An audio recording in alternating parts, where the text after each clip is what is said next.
Hello, it's me, Amanda Gold.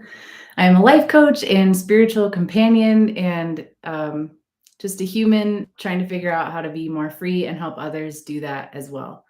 And so today I wanted to share my thoughts on time, specifically wasting time or wasted time. And I'm also an artist. I did these paintings. I do lots of different kind of art. And the thumbnail for this video is a coffin that I got to paint one time for this really cool um, green, eco-friendly funeral home.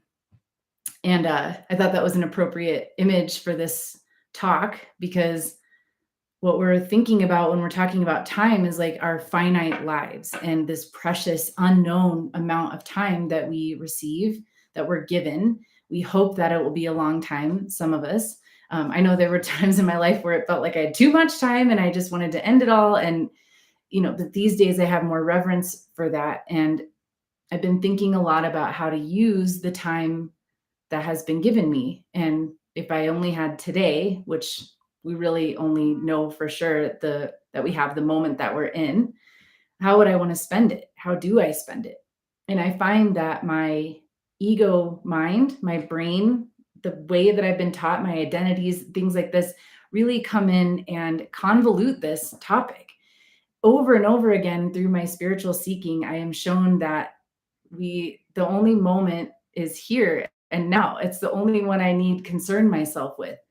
Um, Perhaps you've heard the saying that says when we're in the past, when we're depressed, we're in the past, and when we're anxious, we're in the future. And I personally do struggle with depression and anxiety. And I know that it's because my mind is taking me to these two places and not being with me here now.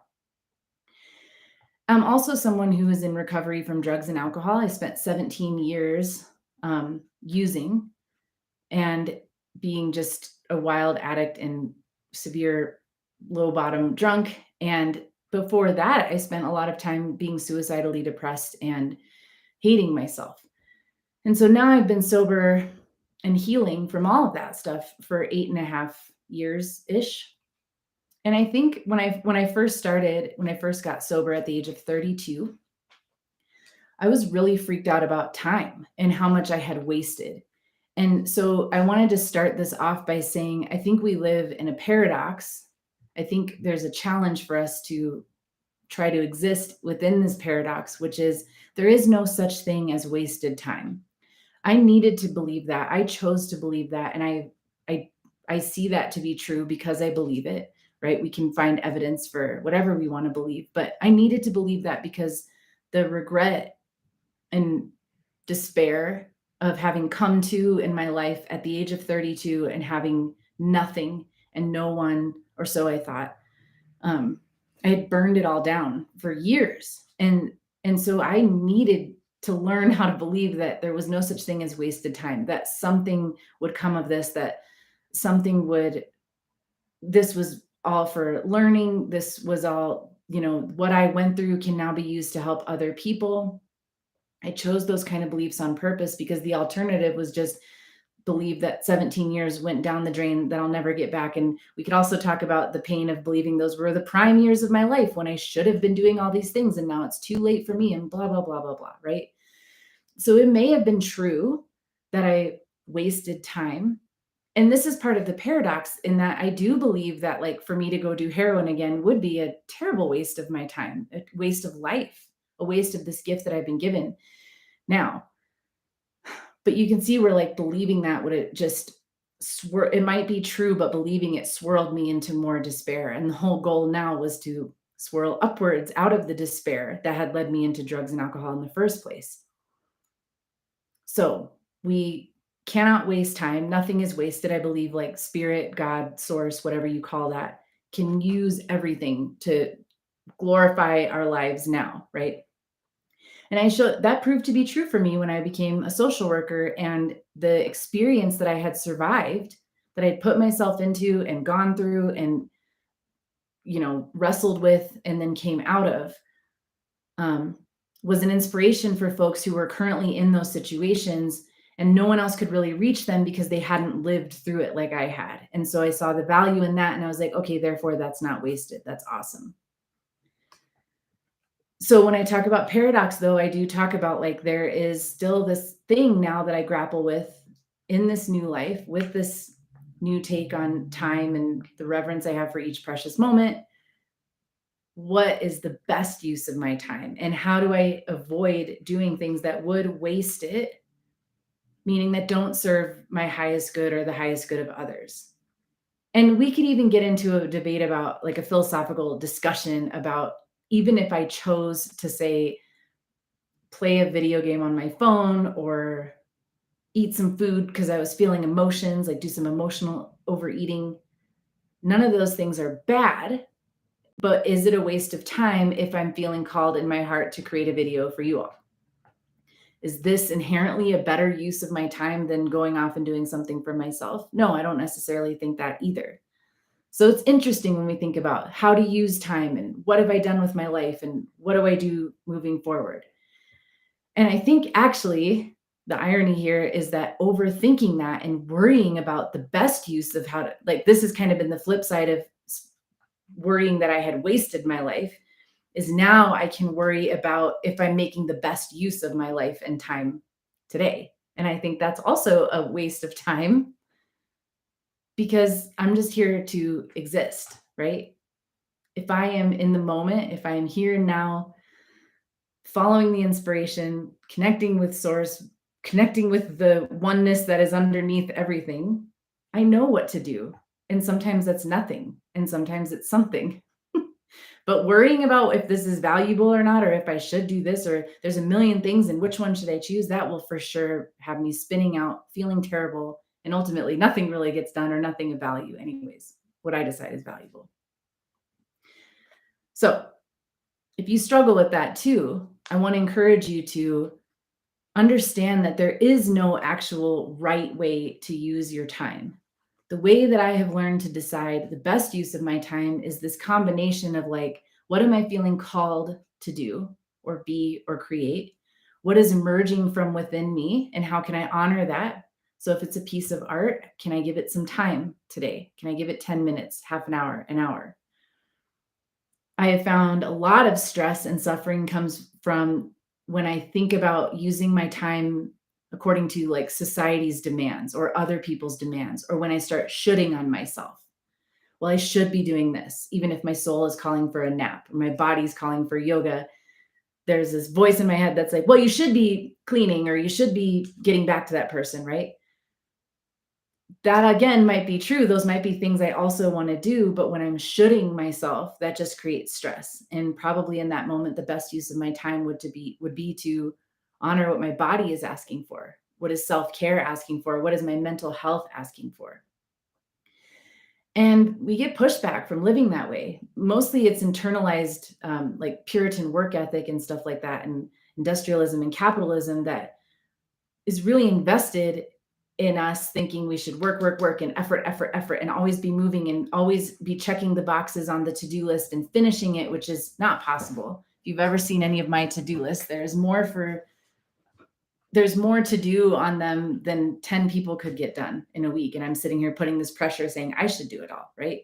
Sort of the blessing and the curse of having a big imagination and a big vision and some ambition and stuff and a lot of desire is I get a lot of ideas of what I could be doing, should be doing, want to be doing, and I physically, literally cannot do them all.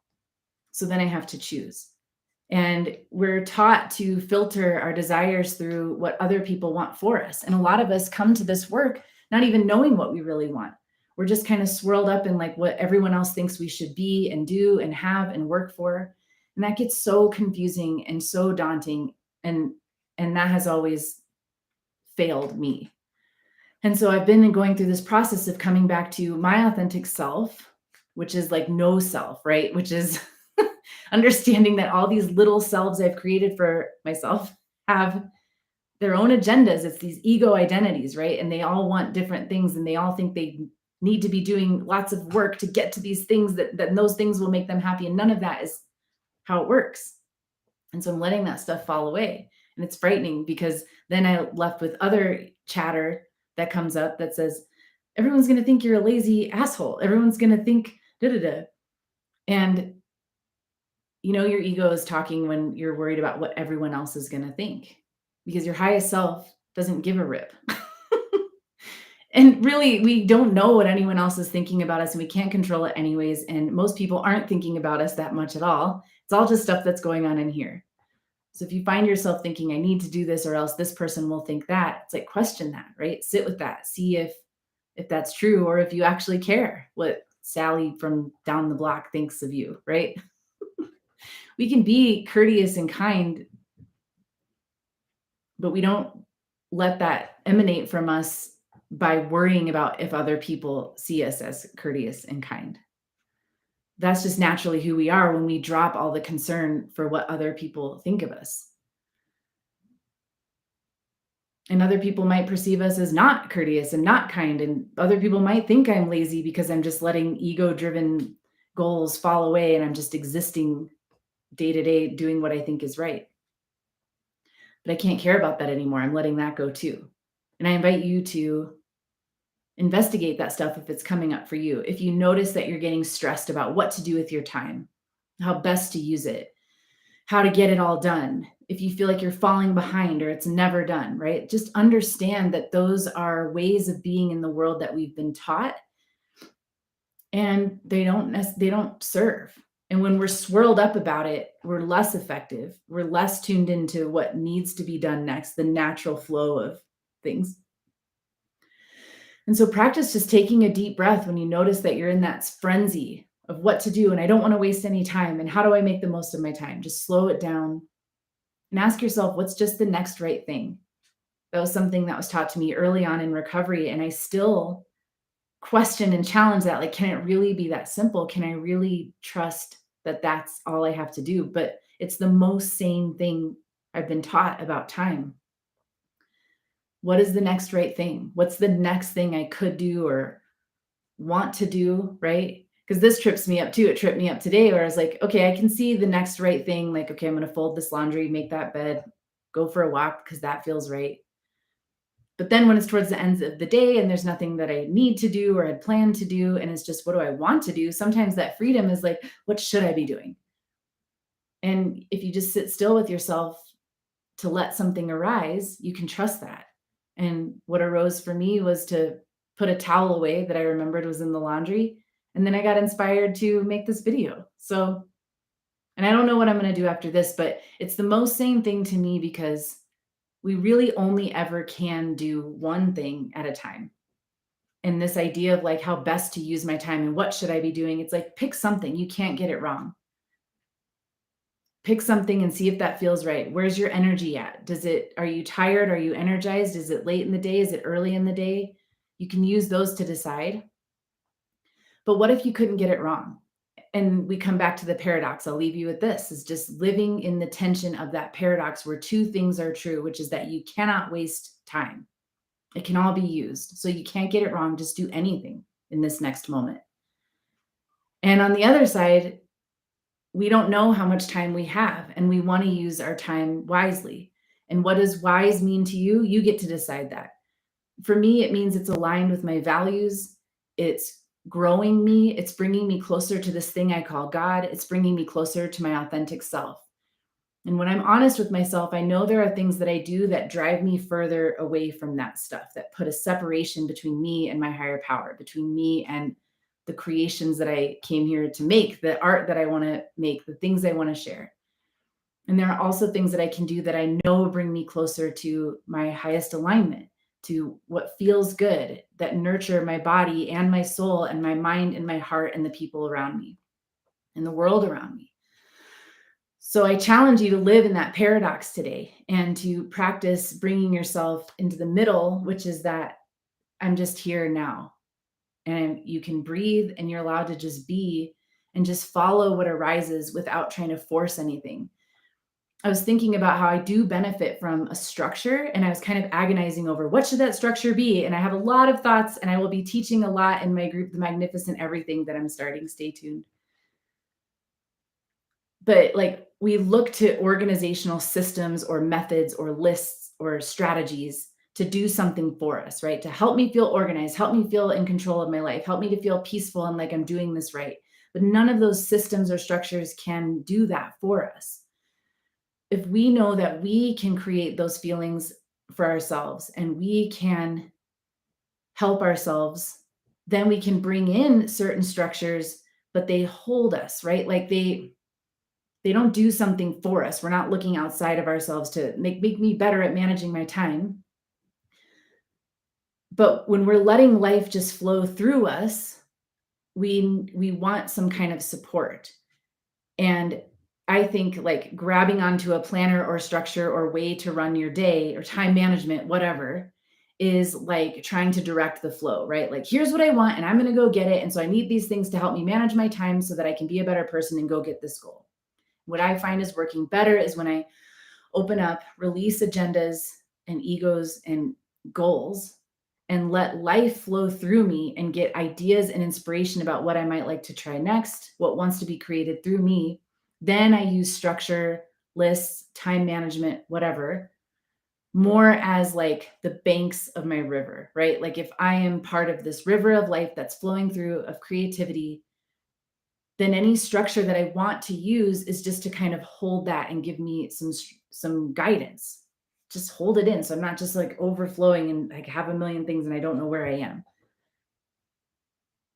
And the other way is when, using the externals to help us get what we want is like a dam in the stream of life. Like it's like blocking the flow. It's convoluting it. It's making it something it doesn't need to be. It's making it something artificial and it's tough. It's tough to live that way. It's hard to manage.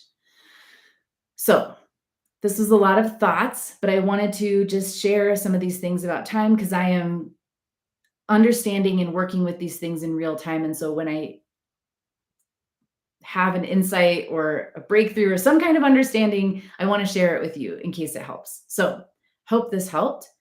If you're interested in more of my work, I'm on Facebook. I'll put a link to that. That's where I'm going to be talking more about this group, The Magnificent Everything. So if you're interested in that, check out my Facebook because that's where I'll be sharing about that. And I also work one-on-one with people. So if you're looking for some kind of guidance, if any of this resonated with you, please reach out and we can talk more about one-on-one coaching or spiritual companionship, as I'm calling it. Because that's really what we're up to here is walking through this world, making sense of life and learning to let go of everything that's not really us and just learning to be more free. That's what I'm up to here. And if you're into that, reach out. We should probably be in cahoots somehow. So thanks for watching, and I will talk to you next time. Bye.